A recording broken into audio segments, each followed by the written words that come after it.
അനീഷേ നീ ചുമ്മാ ഇരുന്നാണ് പോയാണ്. ഒരു സർപ്രൈസ് ഉണ്ട്. സർപ്രൈസാ? സർപ്രൈസ്. ഇവിടെ പുട്ട ചേട്ടനുണ്ട്. ബാങ്കിൽ പോ, ചെക്ക് മാറണം. പിന്നെ പോയ പോരെ. ബാങ്കിൽ പോയി ചെക്ക് മാറണം. അവസാനം ദിവസമാണ് പറയുന്ന കേട്ടോ. ഹലോ, അവള് പോയി കേറി വാ. അവളെ എങ്ങനെയെങ്കിലും ഞാൻ പറഞ്ഞു വിട്ടത്. കൊച്ചു കള്ളി. അയ്യോ, കഥ അടച്ചില്ല.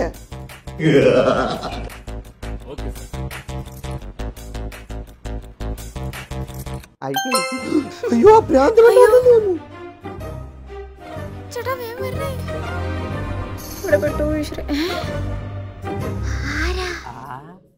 എന്തടി അക്കൗണ്ട് ശരിയായില്ലേ? അവരുച്ചക്ക് കഴിക്കാൻ പോയി. നീ വന്നാണ് ഞാൻ ഒരു കാര്യം പറയട്ടെ. നിനക്കൊരു കാര്യം അറിയാവോ? ഞാൻ ചായ ഇടാൻ പോയപ്പോഴേ ഗ്യാസ് തീർന്നു പോയി. അതുകൊണ്ട് ഞാൻ വിറകടുപ്പിൽ ഗ്യാസ് എടുത്ത് മണ്ണെണ്ണ പെട്രോൾ ഒഴിച്ച് കത്തിച്ചപ്പോഴേ അയ്യോ എന്തിനൊക്കെയാണ് പറഞ്ഞു. ബാത്റൂമിന് വെള്ളമല്ലോ കേട്ടോ.